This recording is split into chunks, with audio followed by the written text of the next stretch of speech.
hablar un poquito de política y cómo puede llegar a afectar esto, que es un tema de conversación permanente. Hasta recién en el corte era el impacto político del caso Españolo, los audios, las acusaciones, la investigación, el silencio. ¿Cómo puede impactar en la elección del fin de semana? Pues estamos a nada más que 7 días justamente de la votación en provincia de Buenos Aires. El domingo que viene vamos a tener, dicho sea de paso, transmisión especial aquí en La Nación Más. Desde las 6 de la mañana. ¿Qué cosa? ¿Venís a las 6 de la mañana? Sí, por supuesto, claro que Vamos sí. a estar temprano.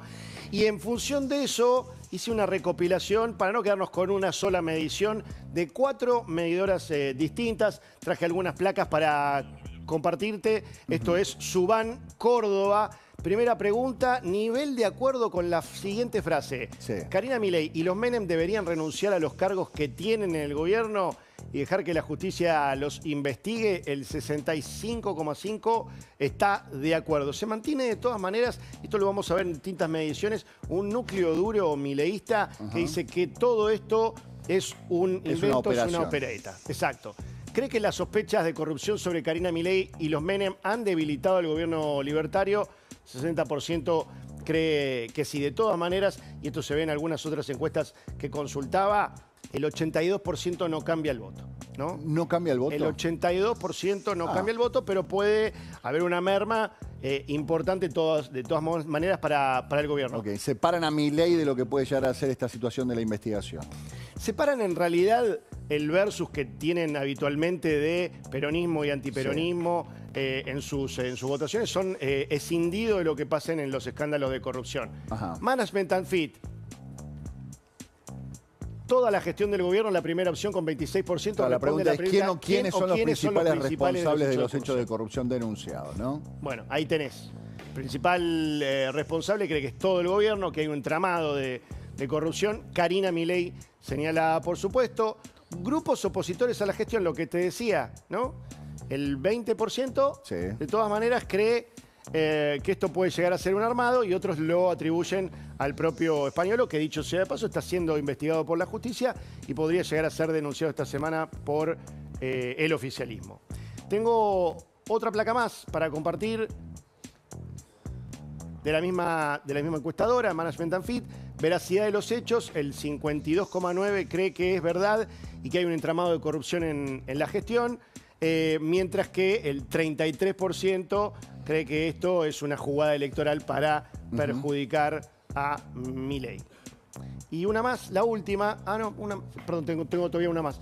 Principales problemas del país, corrupción, 44,5%. Esto se mueve muy fuerte, el tema corrupción, y termina ganando la centralidad en la opinión pública. Estaba tercero o cuarto en algún momento y en medio de, obviamente, el COIMADEI, como lo han Claro, y es algunos. un tema importante porque, a ver, aparece este caso de corrupción que impacta ahí mucho, en un momento donde la inflación está bajando, donde la pobreza también está bajando, o sea, dejan de ser preocupación porque evidentemente están bajando, pero mirá cómo creció corrupción. Claro, inflación era el 1. Pobreza sigue siendo inflación el 2, e inseguridad fueron mucho tiempo. Exactamente. En algún momento de marchas y todo eso, educación había pasado a tener mucha importancia, ahora está en un 2,9%. ¿No? Pero vos fíjate cómo corrupción impacta rápidamente, un 44,5%. Ahora, mirá esto, ¿no? Perdón, no sé si llega a ver este dato. Para la población joven es mucho menos incidente, 27,8%, lo cual, teniendo en cuenta que el núcleo duro del gobierno es más bien un votante joven, evidentemente así no impactará tanto. Última placa de Opina Argentina, la consultora de Facundo Opinay, ¿es esto? Sí. Está al tanto de la denuncia de corrupción, pedido de coimas en la Dirección de Discapacidad. Estamos hablando del Andis. 97% es sabe que imposible no estar al tanto de todo esto porque está permanentemente siendo tema de conversación en redes, en programas, en radio, en televisión, en portales. Pásame la siguiente. Es el tema excluyente. Ahí está. ¿Usted cree que el caso de corrupción y pedido de coimas en la Dirección de Discapacidad es verdadero o falso? 61% cree que es verdadero. Mirá. Y acá, esto es de una encuestadora a la otra, los porcentajes se mantienen entre el 33 y el 29%, 28%. Núcleo duro del gobierno que dice, no, esto es un armado. Última, ahí vemos, cruce por votantes y acá podemos ver el 97% en el caso de Unión por la Patria. Dice, estos son culpables. Exacto. Y el nivel de duda es mayor o se invierte justamente, tanto Claro. sean votantes de La Libertad Avanza. Es o algo Juntos por el llamativo, Cambio. de Juntos por el Cambio, el 46% tiene cierta duda con respecto a la veracidad Sí, está bien, digamos. de los hechos. Todavía la ve de afuera. pues te Eligen cuento, creer. Sí, ¿qué va a hacer Mauricio Macri? Que me parece que se corre un poquito y cómo viene el tema de la campaña. Tenemos para escuchar a José Luis Espert. Hay operaciones para impedir que este gobierno le vaya bien, para que Argentina siga siendo miserable. Y aquellos que denuncien a gente del gobierno van a tener que sostener en la justicia esa denuncia. José Luis, hablando de ese Y tipo guarda que frente a un juez no es lo mismo que andar diciendo cosas. Cuando vos tenés el juez enfrente es otra cosa. pero ¿por qué no lo dice? ¿Por español o En por...? general lo digo. Sí, ya yo lo dije español. Quiero ver ahora cómo sostiene la denuncia. ¿No? ¿Se lo presentó usted español? ¿A Milei no? ¿O sí? No. Esas son cosas que también quieren instalar, porque si esta persona tiene problemas en la justicia, ¿quién le...? No.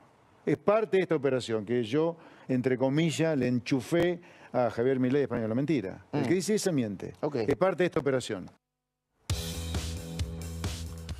Y mientras tanto, algunos dicen fiebre por el dólar en julio. Sí, así es, se conocieron los datos del balance cambiario que marcaron que las compras de dólares en julio llegaron a un récord desde agosto del 2019, llegaron a 5.432 millones de dólares y... ¿qué había pasado? ¿Cuántos quedó en los depósitos del sector privado? Apenas 1.713 millones de estos 5.432 que fueron las compras que se realizaron en julio. Nosotros recién también contábamos qué pasó con la compra de dólares en lo que es ahorristas. Bueno, también 3.400 millones de dólares fue la compra que se hizo mediante home banking, un incremento de 41% respecto a lo que había sido el mes anterior. Y vos me preguntabas antes, ¿esto sale de las reservas? Es un dato importante, por eso lo vuelvo a mencionar. No sale de las reservas, esto es demanda y oferta, y por eso también se vio un alza del dólar en julio que llegó al 13%. ¿Qué es lo que están viendo los analistas? Bueno, que esta demanda de dólares tampoco es sostenible. Cuando vemos qué sucedió particularmente con lo que es... ¿Qué significa que no es sostenible? Significa que en el mes de julio particularmente... Hasta ahora son intercambios entre privados. Yo quiero comprar dólares dentro de mi home banking y por ahí vos querías vender dólares en tu home banking. Yo te compré a vos. El Estado no Sí. tiene nada que ver en el medio. En realidad la compra de dólares por Sí. parte del home banking fue muy menor a estos 3.400 millones de dólares, Ajá. apenas 500 millones de dólares. Lo que sí sucedió y por Sí. qué tuvimos cuenta corriente superavitaria, porque influyó mucho lo que es la liquidación del agro. Tuvimos un julio en el cual tuvimos liquidación extraordinaria del agro. Esto hizo que fuera récord y esto de alguna forma compensó la salida por servicios. O sea, la cuenta de bienes terminó compensando la salida por Sí. servicios Ahí el y gobierno, estas compras de los ahorristas. dejó correr un poquito el dólar y además bajó retenciones, que era un pedido del campo, por eso vimos que rindieron sobre todo maíz. ¿Y por qué no es sostenible, digamos, este nivel de compras de 3.000 millones de dólares en julio? ¿Por qué no es sostenible? ¿Qué Bueno, puede es llegar a sostenible pasar? en el sentido de que puede subir el tipo de cambio. Nosotros estamos viendo un apretón monetario extraordinario, también que esto no después de las elecciones no continuaría, por un lado, para de alguna forma evitar que haya tanta demanda de dólares. Clave lo que sucedió también con las liquidaciones del agro en julio, que fueron de alguna forma extraordinarias. Esto no sucedió en agosto, con lo cual vamos a tener otro tipo de resultado, porque te contamos que los niveles de agosto habían sido los menores de los últimos años, incluso podría cerrar siendo menores respecto a la sequía del 2013 y en junio. Y en julio tuvimos ingresos extraordinarios del agro que no se van a repetir tanto en agosto como en Claro, septiembre. no entran dólares, Y eso también trae un poquito más de presión al mercado cambiario, ni ¿no? los imprimimos. Muy bien, bueno, 9 en punto en todo el país. Bienvenidos a los que recién se suman. Tenemos lo que va a pasar con respecto al tiempo, qué está pasando con respecto al tránsito y lo más importante en las noticias, los títulos de Buen Día Nación.